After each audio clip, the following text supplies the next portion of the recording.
और इसी को लेकर आज हम चर्चा भी कर रहे हैं। और आपको बता दें हमारे साथ मेहमानों का खास पैनल भी जुड़ चुका है। हमारे साथ तमाम मेहमान जुड़े हुए हैं और retired group captain UK Devnath ji हमारे साथ जुड़े हुए हैं। साथ ही पूजा मिश्रा जी हमारे साथ जुड़े हैं, प्रवक्ता हैं समाजवादी पार्टी के। शेखर कुमार जी हमारे साथ जुड़े हुए राजनीतिक विश्लेषक हैं। और भी शिवानंद जी भी हमारे साथ जुड़ गए हैं, कांग्रेस के प्रवक्ता। आप सभी का बहुत बहुत स्वागत है इंडिया डेली पर। और जिस तरह से आज ये मामला गरमाया हुआ है, क्योंकि हम देख रहे हैं सीडीएस अनिल चौहान ने जो बयान दिया है और इसको लेकर चर्चा तेज हो गई है। जिस तरह से सवाल उठने लाजमी भी हो जाते हैं कि आखिर किस तरह की हमारी तैयारियां हैं डिफेंस सिस्टम की, अगर हम बात करते हैं। ऐसे में देवनाथ सर का सबसे पहले रुख करूंगी। सर, फिलहाल क्या हालात हैं? और सीडीएस अनिल चौहान जिस तरह से इंटरव्यू दे रहे हैं सिंगापुर में, वो कह रहे हैं गलतियों से सीखा, उसके बाद हमने दोबारा कोशिश की, सफल हुए, और उसी पर कांग्रेस आरोप भी लगा रही है। इसमें कोई शक नहीं है कि ऑपरेशन सिंदूर के दौरान इंडियन फोर्स ने काफी बड़ी तादाद में ऑफेंसिव और डिफेंसिव मिशंस उड़ाए।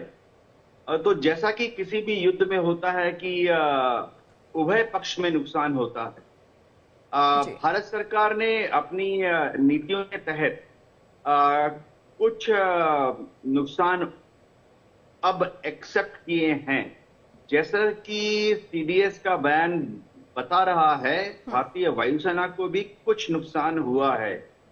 ऑफिशियल पॉलिसी हमेशा ऐसी रही है कि युद्ध के बाद आमतौर पर भारत सरकार, दुनिया में ज्यादातर सरकारें, एयरफोर्स को कितना हवाई जहाजों का नुकसान होता है आमतौर पर बताती नहीं है जी।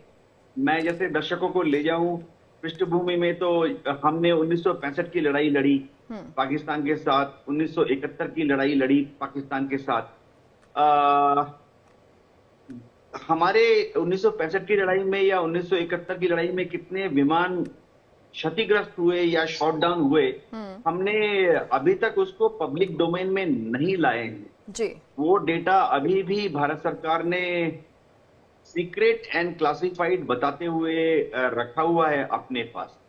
हाँ, बीच बीच में होता ऐसा है कि जब युद्ध खत्म हो जाता है, अभी ऑपरेशन सिंदूर खत्म नहीं हुआ है, आमतौर पर जब ऑपरेशंस खत्म हो जाते हैं तब विपक्ष या नेता विपक्ष को बुलाकर एक संसद में छोटी सी अंतर पर्दे के पीछे एक छोटी सी ब्रीफिंग कर दी जाती है जी।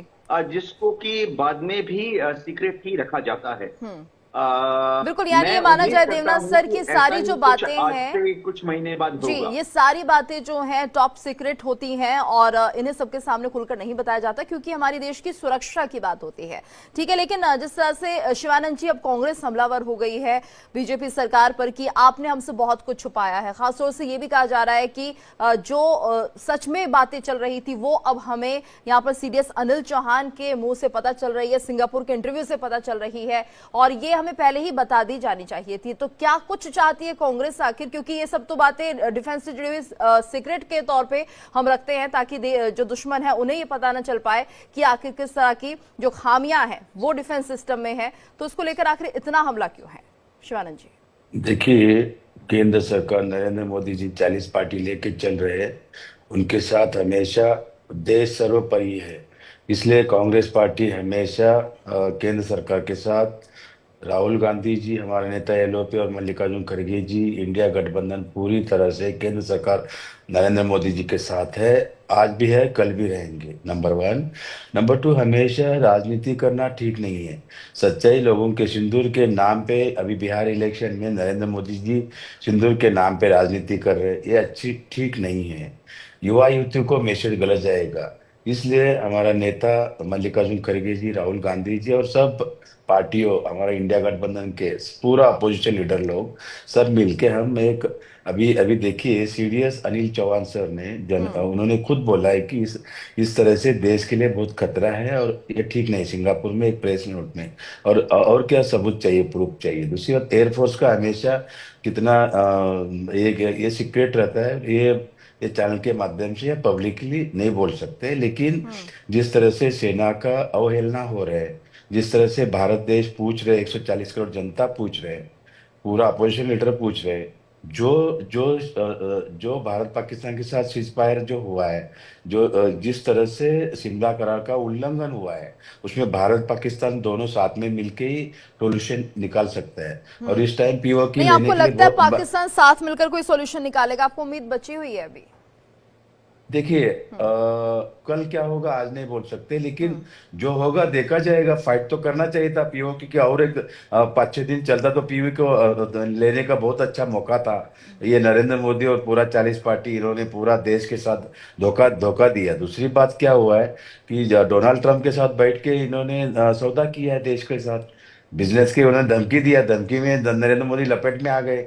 मेरे को ऐसा लग रहा है कि अदानी को बचाने के लिए 140 करोड़ जनता के लिए इन्होंने सिंदूर गिरवी तो नहीं रखा है। जी, दूसरी अच्छा। बात अच्छा, यहाँ पे भी दूसरी अडानी बीच बात में आ गए हैं द, सर। दूसरी बात, पहलगाम में जो अटैक हुआ है, हम्म। इसके कितने आतंकवादी पकड़े गए। जी। आपने जिस तरह से माहौल बना रहे, अरे भाई, जो भी है पार्लियामेंट हाउस लीजिए ना, उसमें जो भी है सर्वदलीय बैठक में भी नरेंद्र मोदी जी, उनका जिम्मेदारी क्या है? हमने तो सपोर्ट आज भी किया और आगे भी करेंगे। लेकिन जितना आतंकवादी पकड़े गए, कितना अटैक हुआ, जी। ये तो सब हाँ। सबको बोलना चाहिए। और इतना इतना डरने की क्या बात है? तो और उन्होंने बिहार 2 बार चले गए, जम्मू कश्मीर एक बार भी नहीं गए। इतने 28 लोग जो मारे गए, उनके बारे में नरेंद्र मोदी को लेकिन कोई बीजेपी लेना देना सरकार के नहीं है। तमाम नेता जा रहे हैं, रक्षा मंत्री जा रहे हैं, गृह मंत्री जा रहे हैं, तो ये लोग तो जा ही रहे हैं देखने के लिए, समीक्षा देखिए करने के लिए। देखिए देश के होम मिनिस्टर तुरंत रिजाइन देना चाहिए। मैं कांग्रेस के पार्टी और इंडिया गठबंधन के तरफ से मैं मांग करता हूं, अमित शाह जी को रिजाइन लेना चाहिए। Number one. ठीक है, नंबर यानी टू, आप कह रहे हैं जो जब भी ऑपरेशन सिंदूर में हुआ वो जानकारी नहीं मिली है और गलत जानकारी भी है, कांग्रेस ऐसा कहना चाहती है? पूरा जी। पार्लियामेंट हाउस लीजिए, लेके उसमें ठीक है। जो भी दूध का दूध पानी का पानी बताइए ना। इतना डरने की क्या बात है? छुपाओ ठीक है। मत। जी इसने जी, इसे इसे इसे राजनीति मत के लिए। बिल्कुल ठीक है। जब भी चलिए, अब पूजा देखिए जी भी जब हमारे भी से जुड़ी हुई जब है, भी उनकी भी हम बात देखिए जान जब लेते भी हैं, उनके मन में क्या है। पूजा जी, आप क्या कहेंगी, क्या वाकई ऐसा हो रहा है, मोदी सरकार कुछ छुपा रही है? गीतू चौहान जी, आपको नमस्कार और साथी प्रवक्ताओं को भी मेरा नमस्कार। सरकार क्या छुपा रही है, क्या नहीं छुपा रही है, वो इम्पोर्टेंट नहीं है। जैसे आपने सीडीएस ने क्या कहा, सीडीएस ने कहा numbers are not important, what is important is that why this gate were down. वैसे ही नंबर जरूरी नहीं है, ये जरूरी है कि क्यों ऐसा हुआ कि जेट डाउन हुए और 2 दिन बाद फिर रेक्टिफाई किया गया। तो जब तक ट्रांसपेरेंसी नहीं आएगी, जब तक सत्यापन नहीं होगा गीतू जी, तब तक हम जो है जानेंगे, रीजन तो जानना पड़ेगा। तभी तो आगे चल करके जब हमारी सेना शौर्य के साथ में बॉर्डर्स पे लड़ने को तैयार है, तो हम उनको आधी अधूरी तैयारी के साथ तो नहीं दे सकते ना। ये जरूरी है ना। नंबर तो हमें भी नहीं जानने हैं, वो तो सेना का काम है। रेक्टिफाई करने के लिए जरूरी है कि ये ट्रांसपेरेंसी आनी चाहिए। हम ये नहीं कह रहे कि आप ढिढोरा पीट करके बताइए। अगर आज जो है उनसे प्रश्न पूछा गया सीधे से बाहर, क्यों क्यों पूछा गया? वो इसलिए पूछा गया क्योंकि पाकिस्तान क्लेम कर रहा है, हम जानते हैं वो झूठ क्लेम कर रहा है। उसको अगर वो जरा सा भी टुकड़ा मिला होता तो पाकिस्तान ऐसा जो है देश है, चीख चीख के दिखा रहा होता कि हमें देश के, हमने जेट को गिराया, ये हमें टुकड़ा मिला। उसको नहीं मिलाएगी तुझे। लेकिन ये कह क्यों पा रहा है? क्योंकि हमने रेक्टिफाई नहीं किया है, हमने पारदर्शिता नहीं की, हमने सत्यापन नहीं किया। इसलिए इंटरनेशनल लेवल पे हमारे सीडीएस को ऐसे प्रश्न फेस करने पड़ रहे हैं और हमें फ्रैक्शन में चीजें निकल करके आ रही है। तो इसलिए जरूरी है कि जैसे करगिल युद्ध के बाद में बना हुआ था, एक बन जानी चाहिए कमेटी। मैं नहीं कह रही हूँ कि आप उसको लेकर के पूरा पब्लिकली आइए, आप उसको, ये सुरक्षा से रिलेटेड चीजें हैं, पर इसीलिए और गंभीर हो जाता है कि अगर हमें 2 दिन का समय लगा, अब हम नंबर नहीं पता हमें कि कितने जेट हमारे फ्लाई किए, कितने जेट हमारे जो टेक डाउन हुए, टेक डाउन होने के बाद भी हमें 2 दिन का समय लगा टू रेक्टिफाई इट। तो आप सोचिए कि वो 2 दिन कितना क्रूशियल होता। अगर वो बिल्कुल युद्ध सीरियस चल रहा होता तो हमको ये इसलिए जरूरी है कि ये सत्यापन होना चाहिए, इस पर डिस्कशन होना चाहिए, ताकि ऐसी गलती या फिर ऐसी चीजें दोबारा ना हो। तब ऐसा कभी हो ही ना कि हमारा फाइटर प्लेन ऊपर गया हो, उसको टेक डाउन कर गया and we are rectifying it for long 2 days। हमें सीधा मारा जाए, सीधा हमारा सैन्य के अंदर जब जिगरा है जाकर के लड़ने, तो हमारे जो साइंटिस्ट लोगों ने बना रखे हैं वो इतने सारे आधुनिक शस्त्र, उनमें भी ठीक है, यानी आप चाहते हैं कि ऐसी advancement होने कमेटी तैयार हो जो समीक्षा करे कि हम लोग कितने तैयार हैं अपने सुरक्षा मानकों को लेकर। अनंत अमित जी हमारे साथ जुड़ गए हैं, बीजेपी के नेता। अनंत जी, आपका बहुत बहुत स्वागत है इंडिया डेली पर। और सवाल यही है, जिस तरह से हम देख रहे हैं कि कांग्रेस के अध्यक्ष मल्लिकार्जुन खड़गे साफ तौर पर ये कह रहे हैं मोदी सरकार देश को गुमराह कर रही है। जब बात होती है ऑपरेशन सिंदूर की तो इसको लेकर मोदी खुद व्यक्तिगत फायदा ले रहे हैं चुनावों में, क्या कहेंगे? देखिए गीतू जी, कल के बाद से जिस तरीके से सिंगापुर में सांग्री ला डायलॉग में हमारे सीडीएस अनिल चौहान साहब का जो बयान है, बार बार मैं हमारी पार्टी और हम ये कह रहे हैं कल से, जिस तरीके से हिंदुस्तान में ओपोजिशन के जितने भी इंडी गठबंधन के लोग हैं, चाहे वो कांग्रेस हो, चाहे वो सपा हो, चाहे वो तमाम दल, चाहे वो टीएमसी हो, जिस तरीके से कल से मीडिया में आकर मुखातिब होकर भारत की सेना के पराक्रम को चुनौती देने की बात करें, ये बहुत ही, इसकी कितनी भी भर्त्सना की जाए वो कम है। गीतू जी, देवनाथ साहब अभी हमारे साथ बैठे हुए हैं और वो जिस तरीके से बेहतर तरीके से सेना की बातों को और जो भी कॉन्फिडेंशियल चीजें होती हैं जैसा कि बता रहे थे वो, तो ये देश को जानने की वो कहेंगे तो वो महत्वपूर्ण बात होगी और लोगों को समझना चाहिए। आज इस तरीके से मल्लिकार्जुन साहब का कल का बयान आया और बार बार हमारे कांग्रेस के मित्र ये कह रहे हैं कि इस्तीफे की मांग कर रहे हैं। मित्र ये बताइए शिवानंद जी कि ये हिंदुस्तान में कोई पहली आतंकी घटना नहीं थी, इससे पहले भी घटनाएं हुई और हमारी सरकार 11 वर्षों से, विगत 11 वर्षों से केंद्र में है और लगातार जिस तरीके से हमने आतंकियों को समाप्त करने का जो बीड़ा भारत सरकार ने उठाया है और हमारे सैनिकों का मनोबल और पराक्रम के साहस से जिस तरीके से हमने चुनौती को स्वीकार करके पाकिस्तान को जवाब देने का काम किया है। 7 तारीख के बाद से जिस तरीके से 3 दिन की घटनाएं होती है, जीतू जी, ये कोई युद्ध नहीं था, युद्ध होता है 352 के तहत। हमने पाकिस्तानियों आतंकवादियों को समाप्त करने के लिए हमने एक कैंपेन चलाया और उसके खिलाफ हम कार्रवाई कर रहे थे। हम कोई युद्ध नहीं लड़ रहे थे, हम उन आप दे रहे थे। अगर युद्ध लड़े होते आज तो पाकिस्तान आज हिंदुस्तान विश्व के नक्शे से खत्म हो गया होता। उसके बावजूद भी सीडीएस साहब के बार बार बयानों को जो जिस तरीके से दर्शाया जा रहा है, तो गीतू जी, देश की जनता को मैं आपके माध्यम से बताना चाहता हूं, सीडीएस साहब ने यह कहा है कि बार बार कहा कि जेट गिराने के पाकिस्तान के सारे दावे झूठे थे। ये कोई ऑपोजिशन कह रहा है। उन्होंने पहली बात जो डायलॉग में शुरू करी थी यहीं से शुरू करी और उन्होंने कहा जेट गिरने से ज्यादा जरूरी यह है जानना कि क्यों गिरे। उन्होंने ये नहीं कहा कि जेट गिरे, उन्होंने कहा कि अगर है तो ये जानना ज्यादा जरूरी। और दूसरी बात, भारती साहब ने 11 तारीख को एयर मार्शल भारती साहब ने हिंदुस्तान में प्रेस कॉन्फ्रेंस करके कहा और बार बार पत्रकार ये प्रश्न पूछते रहे, उन्होंने क्लियर किया कि इस तरह की सारे पायलट जो थे सुरक्षित आए हैं, तो उन्होंने को कर दिया था। अब जिस तरीके से सिंगापुर में डायलॉग में सीडीएस साहब ने कहा है, सीडीएस साहब ने कोई आरोप नहीं लगाया, उन्होंने स्पष्ट कहा है। लेकिन हिंदुस्तान में ऑपोजिशन जिस तरीके से बार बार कल रात से लेकर आज सुबह तक में जो शोर मचा रहा है, ये निश्चित तौर पे हिंदुस्तान की सेना के पराक्रम और साहस को चुनौती दे रहे हैं और हिंदुस्तान की जनता भी जान रहे। आप राजनीति करिए, स्वाभाविक है, राजनीतिक पार्टी है तो राजनीति तो करिएगा, लेकिन आप पराक्रम और किसी के साहस को चुनौती मत दीजिए। और माननीय मोदी जी के नेतृत्व में जिस तरीके से पाकिस्तान को जवाब देने का बीड़ा हमने उठाया है और बार बार ये हमें कह रहे हैं ये ऑपरेशन सिंदूर अल्प विराम है, पूर्ण विराम नहीं है। ये बार बार पाकिस्तान को चेताया जा रहा है और पाकिस्तान में जिस तरीके से त्राहिमाम मचा हुआ है, उसके आसपास के चाहे बलूचिस्तान हो चाहे उनके अंदर में जो स्थिति बनी हुई है, ये पूरी दुनिया देख रही है। और बार बार हमारे कांग्रेस के मित्र ट्रंप की बात करते हैं, हमने बार बार कहा है, हिंदुस्तान की सरकार ने कहा है और हमारी पार्टी ने भी कहा और हम भी कह रहे हैं कि हिंदुस्तान में है कि किसी की मध्यस्थता की जरूरत नहीं है, चाहे वो कोई भी व्यक्ति हो, कितना भी शक्तिशाली व्यक्ति हो।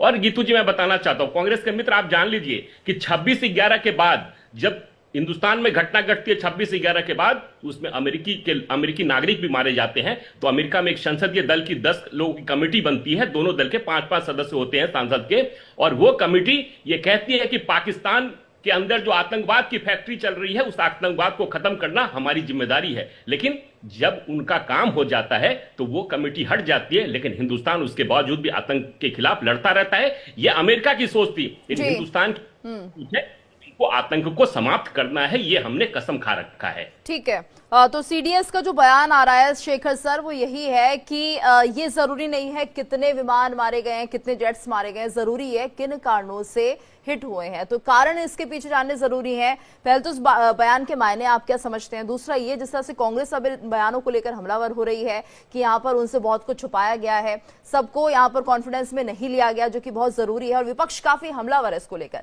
क्या राय आप रखते हैं? गीतू जी, हमको इस मामले की जड़ में जाना पड़ेगा। किसी भी देश में युद्ध कब किया जाएगा, उसका ऑब्जेक्टिव क्या होगा, ये उस देश का राजनीतिक नेतृत्व जो होता है वो तय करता है, सेना तय नहीं करती।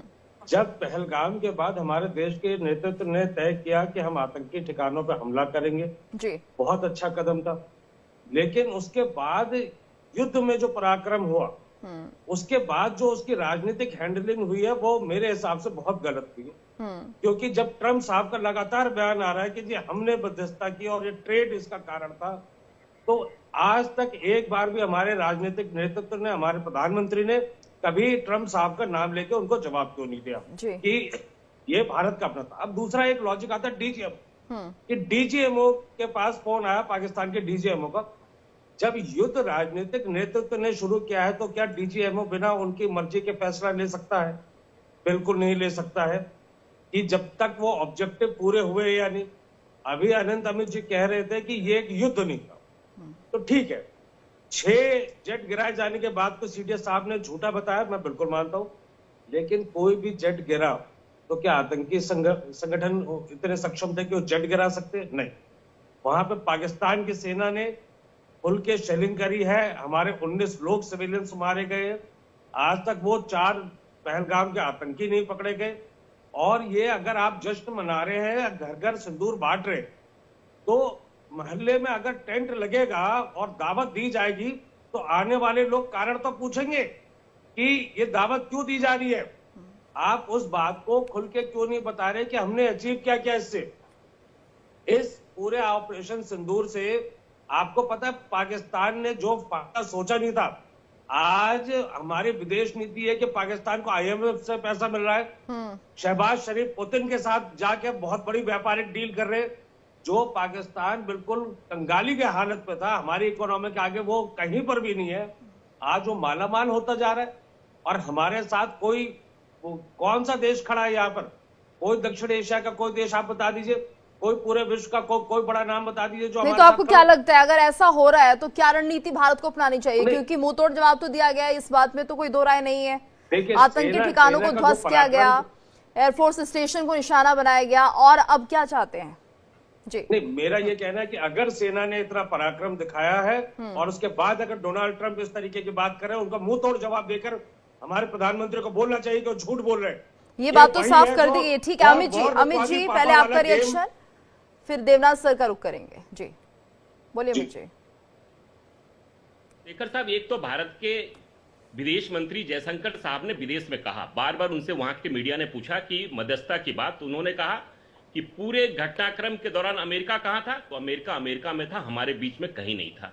और आप डीजीएमओ की बात करें, डीजीएमओ ने निश्चित तौर पर, डीजीएमओ पाकिस्तान गिड़गिड़ा रहा था हिंदुस्तान के सामने कि साहब अब सीज फायर की बात करिए। ये पाकिस्तान का डीजीएमओ कर रहा था, हिंदुस्तान का डीजीएमओ उसके बात को मानता है। और युद्ध में दोनों देश, किसी भी देश को फायदा नहीं होता है। ये हिंदुस्तान भी आज जिस तरीके से हिंदुस्तान की अर्थव्यवस्था मजबूत हुई है, तो अगर हम निश्चित तौर पे उस तरीके के युद्ध में जाएंगे तो हमें भी नुकसान होगा। लेकिन हम कूटनीति के तहत आज जिस तरीके से आज हमारे 7 संसदीय दल गए हुए हैं, लगभग 32 देशों का दौरा कर रहे हैं, और 39 सांसद जो हैं पूरे दुनिया में गीतू जी बता रहे हैं कि पाकिस्तान की रणनीति क्या है और पाकिस्तान किस तरीके से आतंकवाद की फैक्ट्री को चला रहा है, उस आतंकवाद को कैसे समाप्त करना है। ये हमारी कूटनीति का हिस्सा है। और आज जिस तरीके से कांग्रेस के 2 सांसद जो कि उस कमेटी में है, चाहे वो साहब हो चाहे वो सलमान कुर्सी साहब हो, जिस तरीके से बात कर रहे हैं और देश की बात को रख रहे हैं दुनिया में, ये कांग्रेस को, हिंदुस्तान के कांग्रेसियों को भी और हिंदुस्तान के इंडी गठबंधन को उतनी बातों को सुनना चाहिए। जी शिवानंद जी, जी बिल्कुल। शिवानंद जी, ऐसे में क्या किया जा सकता है? सर देखिए, पाकिस्तान पर कभी भरोसा नहीं किया जा सकता। यहाँ पर ये कहा जा रहा है पीओके भी ले लेते। आपको पता है पीओके लेने के दौरान और क्या क्या करना पड़ता, कितने लोगों को हमें गंवाना पड़ता, क्या जंग को जारी रखना जरूरी था? ये फैसला जो सामने आ रहा है। दूसरा ये कि अब जब देशों में घूमकर हमारा 6 डेलीगेशन ये बताता हुआ नजर आ रहा है 33 देशों को कि देखिए पाकिस्तान अपनी हरकत से बाज नहीं आएगा और यहां पर लगातार ऐसे आतंकी घटनाएं होती रहेंगी, तो अब देश समझ भी रहे हैं, दुनिया समझ भी रही है कि हाँ पाकिस्तान का सच क्या है। देखिए, मेरे मित्र बीजेपी प्रवक्ता यहाँ बैठ के बड़े बड़े बातें कर रहे हैं, इनको कुछ मेरे को लगता है कि थोड़ा स्टडी करके आना चाहिए। सपा के जो प्रवक्ता पूजा जी ने जो देश के बारे में जो बात रखी है वो सही रखी है। दूसरी बात, डोनाल्ड ट्रंप के एक मिनिस्टर ने कोर्ट में, अमेरिकी कोर्ट में अफिडेविट दायर किया है और उस कोर्ट में वो बोल रहे हैं कि सीज फायर ट्रम्प ने करवाया है। और ये देखिए, ये मैं नहीं कह रहा हूँ, ये डॉक्यूमेंट्स है, अमेरिका के कोर्ट में एडमिट किया है कि सीज फायर डीलिंग किया है भारत ने, और इसमें पूरी तरह से, और उनका मिनिस्टर का भी सिग्नेचर है। उन्होंने अफिडेविट डाला है कोर्ट में, और उसमें ये लिखा है कि भारत को मैंने बिजनेस की धमकी दिया, टेरिफ की धमकी अमित दिया, जी, भारत को सीज फायर करने के लिए मैंने दबाव डाला। और पहला ट्वीट डोनाल्ड ट्रंप साहब ने किया है। अगर डोनाल्ड ट्रंप ठीक है नहीं किया अनंत तो अमित मोदी जी। साहब सामने आके बात कीजिए ना। अनंत अमित जी। सिंदूर के नाम पे राजनीति करना बंद कीजिए। अनंत अमित जी, हाँ बोलिए। जिस तरीके से शेखर भाई साहब भी कह रहे थे और ये कांग्रेस के मित्र में हमारे कह रहे हैं, सिंदूर घर घर बांटने की बात करें, कौन कह रहा है?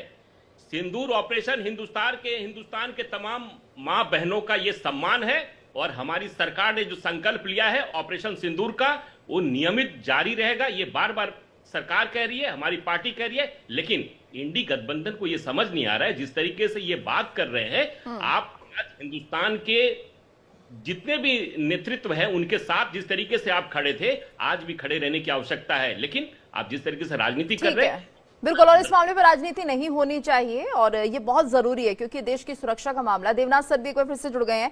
देवनाथ सर, आपका छोटा सी रिएक्शन में लेना चाहूंगी कि आखिर जिस तरह से सीडीएस बयान दे रहे हैं, वो कह रहे हैं कि जरूरी नहीं है कितने जेट्स मारे गए, बल्कि जरूरी ये है कि कारण उसके पीछे क्या रहे, और उसके बाद ये सारी बातें जो है चर्चा का विषय बनी हुई है। आपको क्या लगता है फिलहाल अभी किस तरह का एटीट्यूड अपनाना चाहिए? क्या अंदर खाने इसी तरह से राजनीति होनी चाहिए, सवाल पूछते रहे और दुश्मन मजे लेता रहे? देखिए, सबसे ज्यादा जरूरी है कि दुश्मन को ये लगना होना चाहिए कि पूरा देश एक साथ खड़ा हुआ है।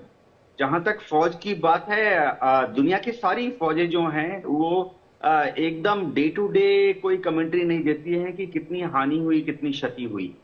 थोड़ा सब्र करना पड़ेगा। और ऐसे डेटा अगर हम वियतनाम युद्ध देखें, गल्फ वॉर देखें, कोई भी फौज, पेंटागन भी नहीं बताती है, अब राष्ट्रपति पुतिन भी नहीं बता रहे कि यूक्रेन में हर रोज उनको कितनी क्षति पहुंच रही है। बिल्कुल। हाँ, ये अलग बात है कि ज्यादातर डेमोक्रेटिक देश में